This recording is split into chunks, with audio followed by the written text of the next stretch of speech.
Bine v-am găsit, dragii mei din Zodia Leu, oriunde v-ați afla.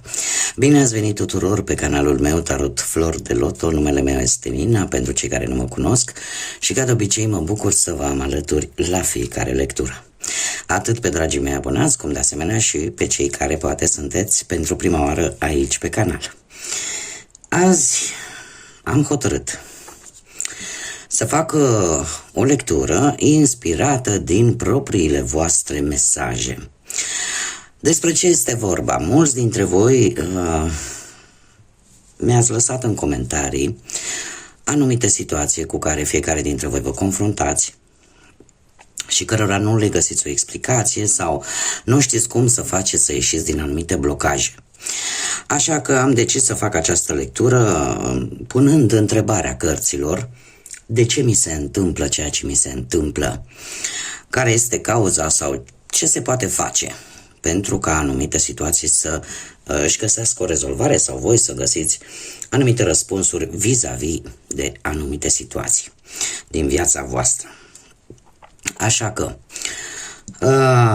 toți cei care aveți Soare, Lună, Venus, Ascendentul în Zodia Leu sau orice altă legătură cu Zodia Leu, atunci această lectură este de asemenea și pentru voi. Un lucru important pe care vi-l spun de fiecare dată, și anume, dragilor, voi sunteți constructorii propriei voastre vieți. Fiind o lectură generală, ca de obicei, vă rog să luați decât acele mesaje care rezonează cu voi, iar restul lăsați-le să zboare în univers, pentru că sigur sunt pentru alte energii, pentru alte persoane care într-o mai mică sau mai mare măsură au o legătură cu Zodia Leu.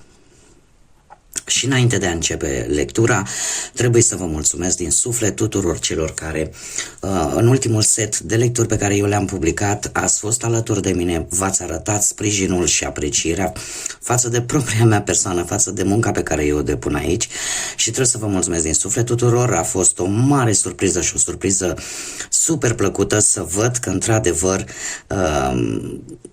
sunt apreciate, iar lucrul ăsta să știți că îți dă o energie, nu că pozitivă, super pozitivă, așa că eu vă mulțumesc din suflet tuturor pentru toate acele gânduri frumoase și pentru toată energia pozitivă pe care mi-ați transmis-o prin intermediul comentariilor, mesajelor voastre. Și haideți să începem. Și am hotărât să folosesc la această lectură niște cărți de oracol reprezentând runele și de asemenea voi folosi un tarot runic, iar la sfârșit vom vedea ce mesaj important au îngerii și arhanghelii pentru voi. Și începem cu runele, să vedem ce au de spus runele în ceea ce privește situația voastră, dragii mei din Leu. A sărit o carte. Nautiz. Nautiz ne vorbește de... Pentru unii dintre voi este un mesaj aparte față de lectura propriu-zisă și probabil că trebuie să ajungă la cineva în mod special. Așteptați un rezultat, unii dintre voi. Trebuie să vă spun că rezultatul ăsta depinde foarte mult de acțiunile voastre. Veți găsi sau veți avea șansa să găsiți soluții noi. Simțiți cumva că sunteți restricționați de o anumită situație, dar soluțiile vor veni. Dar depinde foarte mult de cum veți acționa voi. Bun, haideți să vedem acum ce au de spus. A fost așa un mesaj pe care cărțile au simțit nevoia să mi-l transmită. Și eu mi-am făcut datoria, ca de obicei, să vi-l spun. Bun, haideți să vedem, dragilor. Care este situația actuală? Situația actuală avem runa Otila, sau Otila, depinde, se pronunță, eu o pronunț cât pot eu de bine. Despre ce ne vorbește această rună? Despre moșteniri, despre probleme legale sau nu neapărat probleme legale, situații care implică ceva legat de legislație, de documente, da? Și probabil că situația actuală pentru unii dintre voi este aceea de ori apar niște presiuni la nivel legal pe anumite situații, poate să fie legat de orice aspect al vieții. Sau, pur și simplu,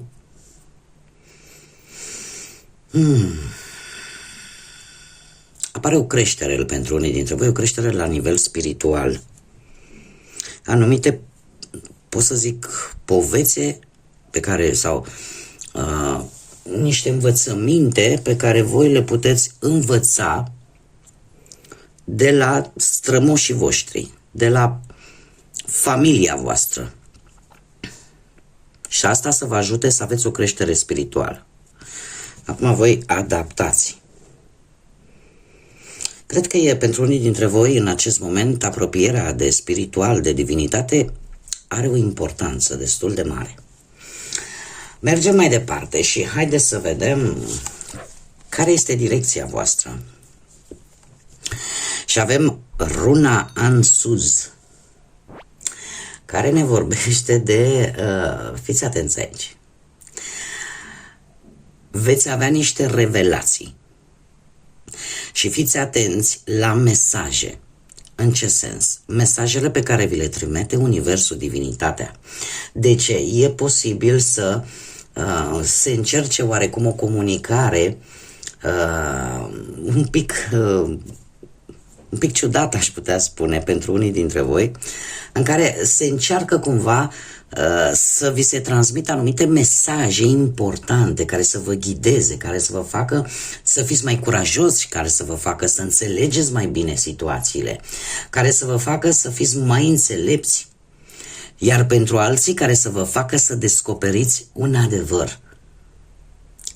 Veți avea, eu aș zice că lucrul ăsta vă va echilibra, dar fiți atenți la mesaje. Mesajele pot veni printr-o multitudine de factori. Nu știu, dacă găsiți, nu știu, mai ales să zicem că vedeți, vă uitați la ceas în același, de fiecare dată când apare, nu știu, 11-11 sau 20-20, alea sunt niște mesaje, nu este neapărat întâmplător să te uiți mereu la ceas, la aceeași oră, la același minut.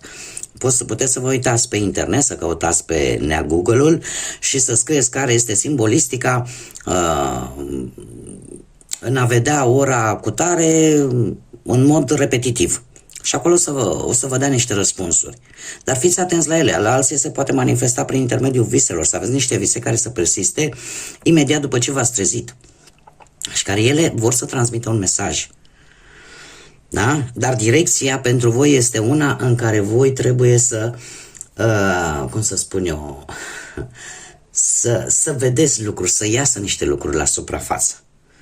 Da? Sau să vă îmbunătățiți voi pe voi. Și acum haideți să vedem care este blocajul vostru. Blocajul vostru îl avem pe Perto. Dragilor, mergeți pe o frânghie subțire, dar trebuie să vă spun că aș putea să o zic un pic la trecut. De ce? Ați avut o perioadă în care poate ați riscat foarte mult în anumite situații și totuși riscul pe care voi vi l-ați asumat sau ați făcut multe compromisuri fără să țineți cont de anumiți factori importanți. Perto este runa care ne vorbește de, cum să spună, de secrete, de lucruri pe care nu le știți, de influențele pe care le are viața față de fiecare dintre noi și de felul în care noi ne modelăm caracterul în funcție de ce experiențe trăim. De ce ea mi-apare pe poziția blocajului? Pentru că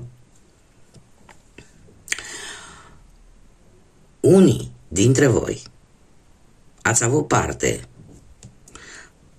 de curând, da, nu într-un trecut nu foarte îndepărtat, de o schimbare bruscă în viața voastră, care v-a cam pus pe ace, care, cum am mai spus, v-a făcut să aveți senzația că mergeți pe o poșghiță subțire de gheață sau că mergeți precum merg cei de la circ, da, pe o frânghie așa, doar că trebuie să vă spun un aspect.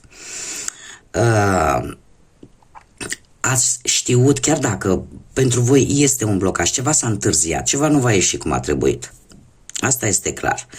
Dar vreau să vă spun că nimic nu este pierdut și chiar dacă o perioadă de timp simțiți cumva că lucrurile nu avansează sau indiferent ce ați face, implică niște riscuri foarte mari sau totuși mie această rună îmi vorbește de a avansa. De a avansa și deja unii dintre voi probabil că sunteți mai siguri pe voi decât ați fost cu ceva timp în urmă. Așa că nu trebuie să vă lăsați bătuți. Pentru voi asta a fost într-adevăr un blocaj, dar eu aș lua mai mult ca pe niște situații care au implicat niște întârzieri mai mult. Haideți să vedem ce ne spune și tarotul runic pentru voi, dragii mei, și să-i punem întrebarea de ce se întâmplă ceea ce se întâmplă pentru dragii mei din Leu.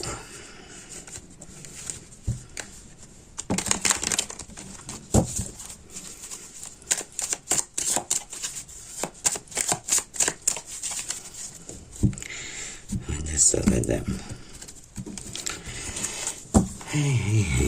Și avem situația actuală. Să le și vedeți. Situația actuală, dragii mei. În acest moment sunteți unii dintre voi, poate ați reușit să începeți un curs, să începeți vreun studiu sau a apărut totuși o mică schimbare benefică pe care voi vă doreați, doar că voi puteți îngreuna lucrurile. De ce? Pentru că sunteți prea perfecționiști. De câte ori am ocazia să vă spun, sunt indiferent că facem lucruri bune. Ele trebuie să aibă o limită, trebuie să existe un echilibru, trebuie să existe acel yin și yang, fără de care, cu cât înclinăm balanța într-o parte sau în cealaltă, deja apare un dezechilibru. Și la voi tocmai, chiar dacă ceea ce faceți voi este un lucru bun, totuși dacă îl duceți la extrem, atunci apare această stare de lipsă de echilibru. Așa că în momentul de față sunteți într-adevăr, se pare că aveți idei bune, aveți o inspirație așa foarte bună, dar perfecțiunea 100% nu există, cel puțin în ceea ce privește latura noastră umană. Și de multe ori ne complicăm viața în ideea că trebuie să fie totul perfect. Și eu aș mai vrea să mai spun un lucru. Unii dintre voi în acest moment aveți niște vise, încă o dată mi se repetă acest lucru, vise poate premonitorii, vise care vă intrigă, care vă, exact de semnalele de care vorbeam înainte. Ar trebui să vi le ascultați și ar trebui să vă ascultați și intuiția. Pentru că se pare că are o influență în această perioadă pentru voi. Mergem mai departe. Care a fost greșeala ta? Foarte interesant. Dragilor, ce-mi spun cărțile? Da? Nu o spun eu. Cărțile mi le transmit. Cred că una din, probabil, ceea ce voi ați fi putut greși, că la un moment dat ați traversat o perioadă de lipsuri. Chiar foarte mari pentru unii dintre voi. Poate să fie la nivel financiar, poate să fie la nivel sentimental, să nu vă simțiți iubiți, poate să fie la nivel profesional, cumva să nu fi găsit de muncă, poate, dar ori din orgoliu nu ați cerut ajutorul nimănui, considerând că poate vă înjosiți dacă o faceți. Pentru că cinciul ăsta de monede îmi vorbește într-adevăr de niște adversități, de pierderea, cum am mai spus, poate a unui job, de singurătate, de a nu câștiga suficient, de a te simți abandonat. Dar au fost persoane care au putut să vă ajute. Deci, cumva, eu nu judec pe nimeni. Eu spun decât ce îmi transmite cartea. Iar mie această carte, pe poziția unde s-a greșit, asta îmi spune. Puteați să cereți sprijin, puteați să cereți ajutor, dar ceva v-a împiedicat. Și probabil că asta e percepută cel puțin la nivel energetic ca o greșeală. Ce nu trebuie să repetați? Ce nu trebuie să repetați, dragilor, un 3 de spade?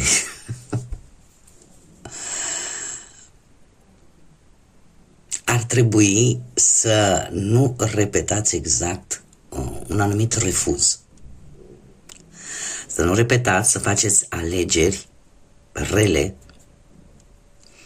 pentru simplu fapt că vă este rănit orgoliu.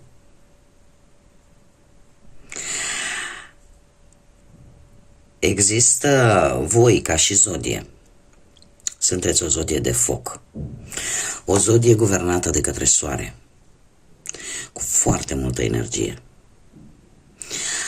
Tocmai de aceea, prin natura voastră, orgoliul pentru voi este foarte important. Mândria voastră este foarte importantă. Aveți acea necesitate de a vă simți special și de multe ori, atunci când nu o primiți,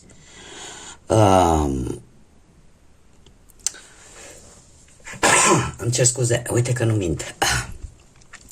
Atunci când nu primiți această atenție din partea celorlalți sau când ceva nu vă iese bine, tindeți să scădeți foarte mult în ceea ce privește autoestima, iubirea față de voi înșivă. Iar asta vă cauzează. Vă cauzează pentru că ar trebui să vedeți în primul și în primul rând, să vedeți cu mai multă claritate care sunt problemele, să lăsați acest orgoliu rănit la o parte și să fiți deschiși poate către noi oameni, către noi situații.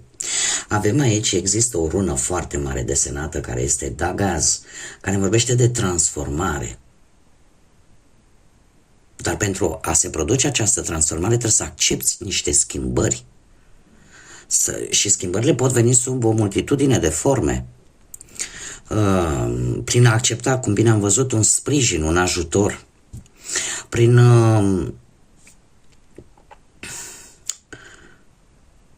Prin a trece dincolo de, cum să zic eu, de acel egocentrism care vă caracterizează.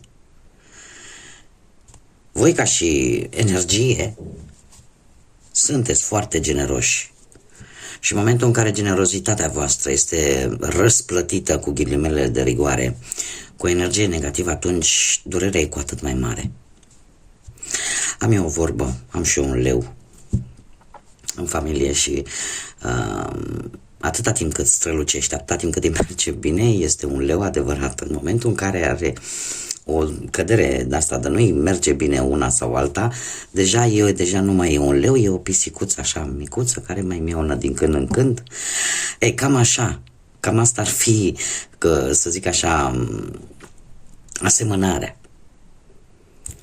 Da? Sunt situații în care, indiferent cât vă este orgoliu de rănit, Dacă aveți nevoie de sprijin, dacă aveți nevoie de ajutor, nu ezitați să-l cereți. Nu e niciun fel de rușine. Și Domnul Iisus al nostru, când era pe cruce, a cerut ajutorul Tatălui Său. Nu se întâmplă absolut nimic. Nimic rău nu se întâmplă. Mergem mai departe. Ce aveți voi de învățat, dragilor?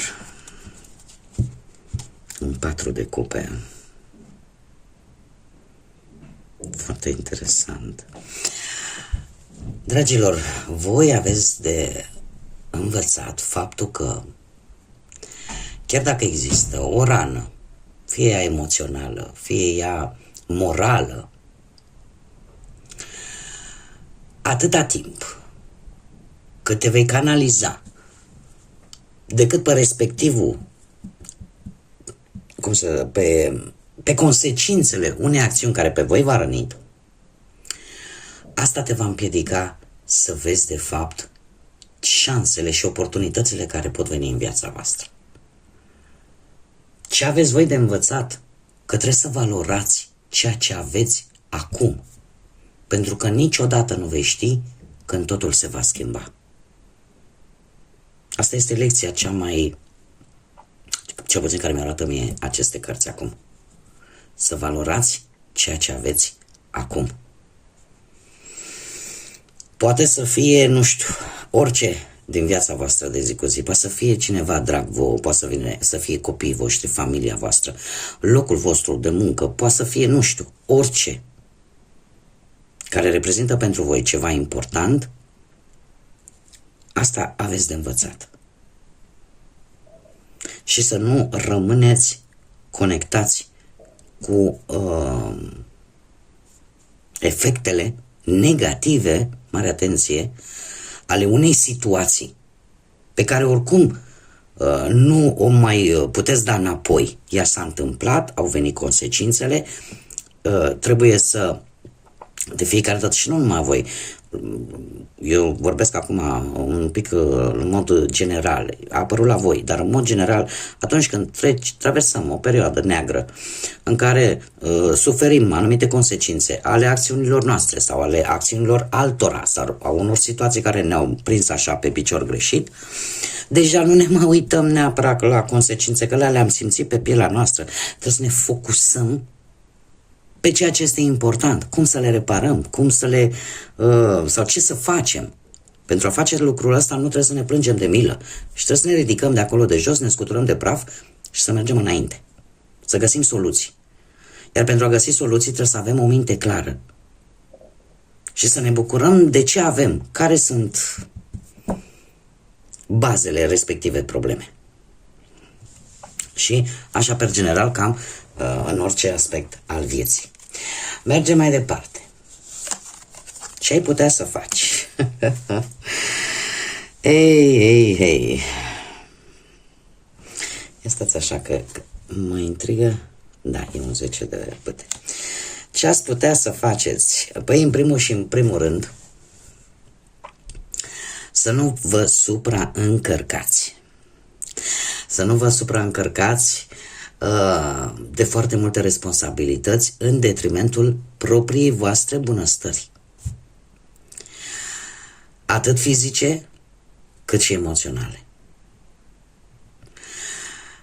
Că eforturile voastre, la un moment dat, vor fi recunoscute sau nu.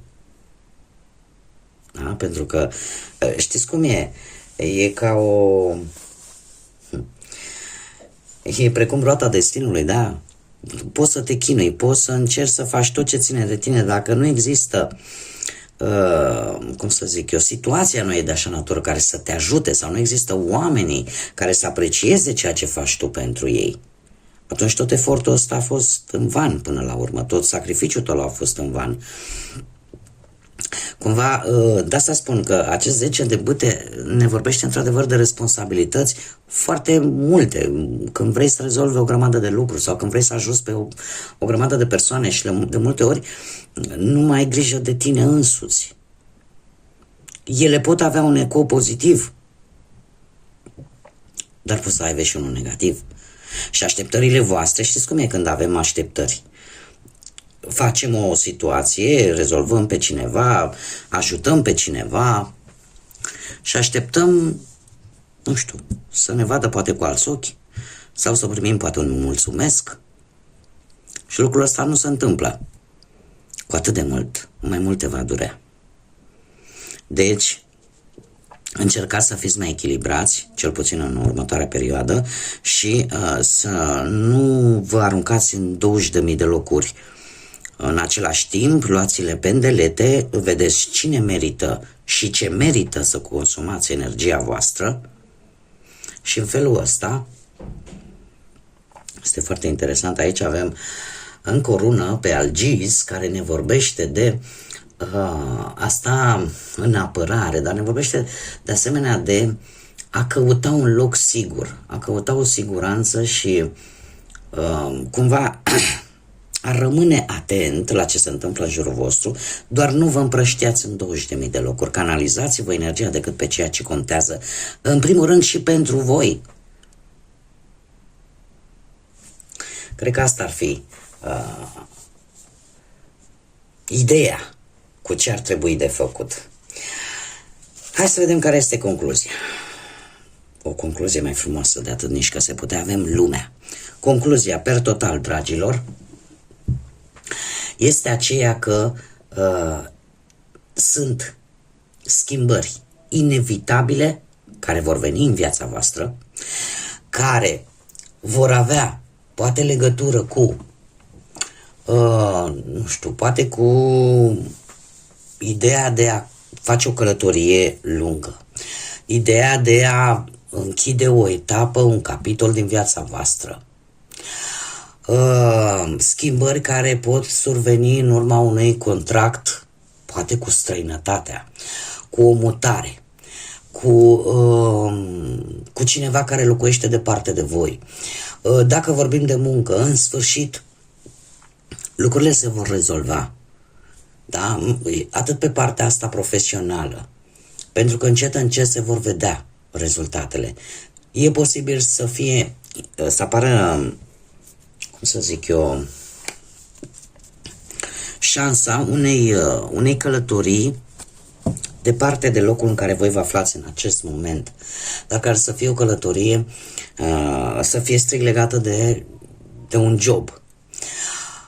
De asemenea, dacă vorbim de bani, dificultățile încet vor dispărea. Dar așa cum v-am mai spus, energia, nu, de fapt puterea stă la voi.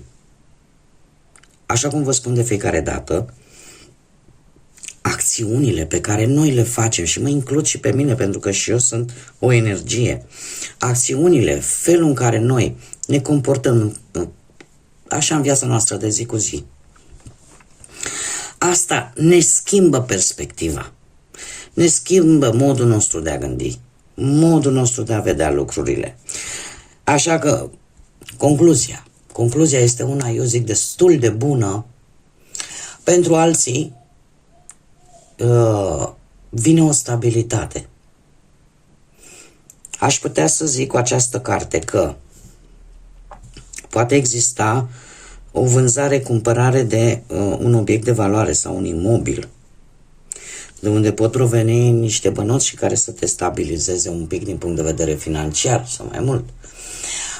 Pentru cei care sunteți într-o relație, poate venirea pe lumea unui copil, poate propunerea de logodnă de nuntă sau pur și simplu anumite aspecte pozitive care vor veni în viața voastră și vă vor face să vă simțiți iubiți și protejați și să ieșiți din toată această stare prin care unii dintre voi treceți. Alții vor avea șansa, mai ales cei singuri, să cunoască pe cineva care de-a lungul timpului va avea un rol important în viața voastră și care de asemenea nu e obligatoriu, dar poate să aibă legătură poate cu o altă țară, cu o altă zonă departe de voi. Alții vor decide să se mute într-un alt loc, poate cu persoana dragă. Deci concluzia este una bună, dar per general așa, lucruri vechi se vor închide pentru a face loc începuturilor noi. Acum, haideți să vedem, să întrebăm atât îngerii cât și arhanghelii ce mesaj au pentru voi, dragilor, din Leu. Un mesaj, te rog, pentru dragii mei din Leu.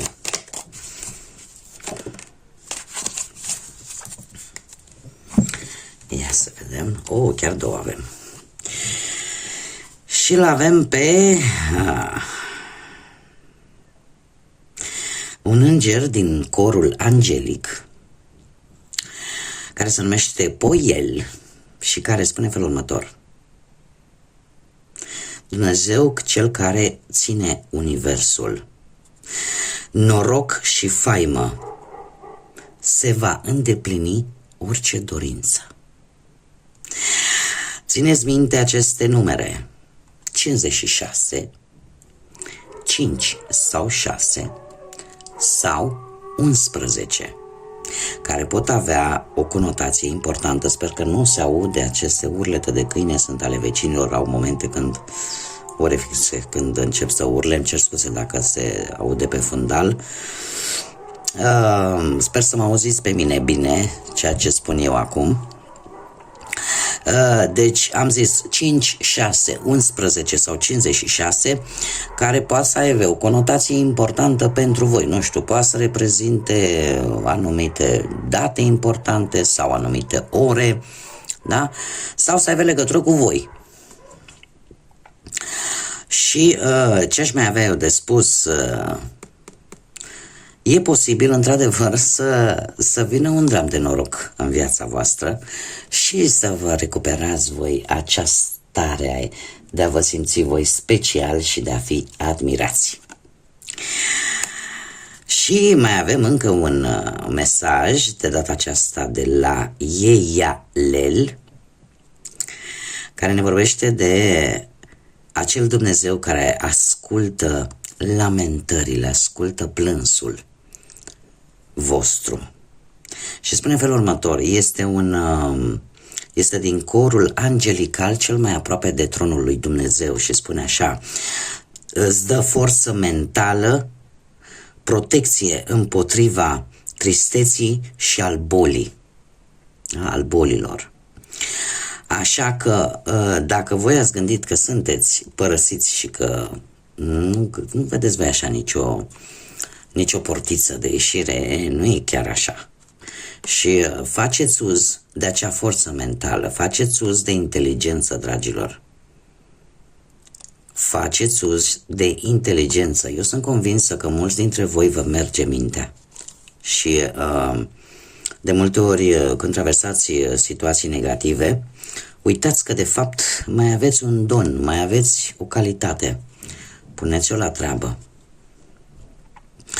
Avem numărul 58, 5 sau 8 sau 13, care pot reprezenta date importante sau poate să aibă legătură, sau voi puteți chiar să le căutați pe internet aceste cifre și să vedeți fiecare ce înseamnă. Pentru că ele mai transmit mesaje în plus. Trebuie să vă zic un lucru, ele ca și cărți avem un 2 și un 3 și amândouă de monede. Asta mie îmi spune că ceva la nivel financiar sunt mari șanse să se rezolve sau să-și găsească cel puțin variante. Bun, dragii mei, cam atât am avut pentru voi. Eu vă mulțumesc din suflet pentru atenția voastră, mulțumesc încă o dată pentru tot sprijinul și tot aportul pe care vi l-ați adus la ultimele lecturi, când nu mă așteptam la atâta susținere din partea voastră și pentru lucrul acesta vă mulțumesc din suflet. Până data viitoare, când ne vom reîntâlni, eu vă doresc tot binele din lume și fie ca răspunsurile pe care voi le așteptați să le primiți și să vă ajute să vă rezolvați anumite situații care vă frământă. Până data viitoare, ca de obicei, să fiți iubiți, dragilor!